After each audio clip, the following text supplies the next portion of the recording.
সুপ্রিয় দর্শক, আসসালামু আলাইকুম। নিউজ বাংলা আপনাদের স্বাগত জানাচ্ছি। আমি মোহাম্মদ জিয়াউদ্দিন। দর্শক, ঢাকা বরিশাল নৌরুটে একসময় জমজমাট ছিল লঞ্চ ব্যবসা।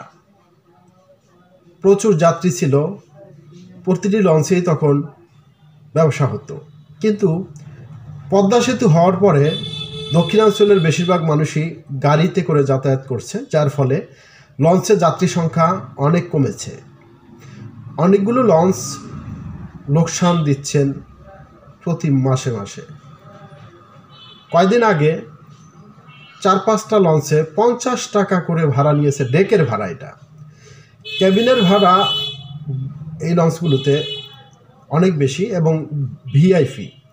একটা কেবিন এত বিলাসবহুল যে এই কেবিনের মধ্যে না ঢুকলে বোঝা সম্ভব না।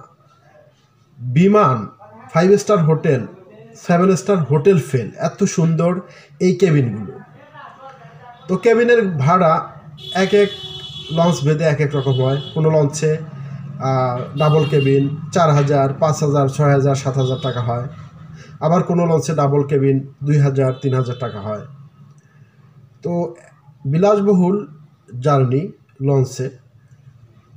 তো ডেকের ভাড়া তারা নিল 50 টাকা করে, যেখানে ডেকের ভাড়া ছিল 400 টাকা। প্রতিযোগিতা, কে কত যাত্রী টানতে পারে, এজন্যই মূলত ভাড়া কমিয়ে দেয়া। আর পদ্মা সেতু হওয়ার পরে ঢাকা টু বরিশাল যেতে সময় লাগে মাত্র 3 ঘন্টা, যেখানে আগে সময় লাগতো 5 ঘন্টা। তো দর্শক, খবরে বলা হয়েছে বরিশাল ঢাকা নৌরুটের যাত্রীবাহী লঞ্চের ডেকের ভাড়া জন প্রতি 50 টাকা নেওয়া হচ্ছে। তারপরও যাত্রী পাচ্ছে না ঢাকাগামী 4টি লঞ্চ। যাত্রী সংকটের কারণে 2টি লঞ্চ যাত্রা বাতিল করেছে। যদিও সরকারি নির্ধারিত ডেকের ভাড়া জনপ্রতি 458 টাকার বিপরীতে ঈদের সময় 400 টাকা করে নেওয়া হচ্ছিল। ঈদের বিশেষ সার্ভিসের শেষ দিন সোমবার 14 এপ্রিল 4টি লঞ্চ কম সংখ্যক যাত্রী পরিবহন করছে।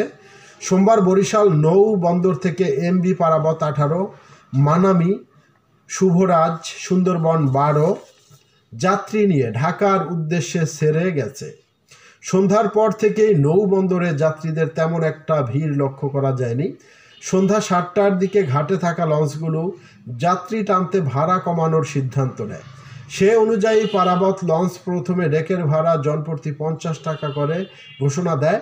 ঠিক তখনই প্রতিযোগিতায় টিকে থাকতে অপর 3টি লঞ্চ 50 টাকায় যাত্রী লঞ্চে তুলতে শুরু করে। দর্শক, ভালো থাকবেন। আল্লাহ হাফেজ।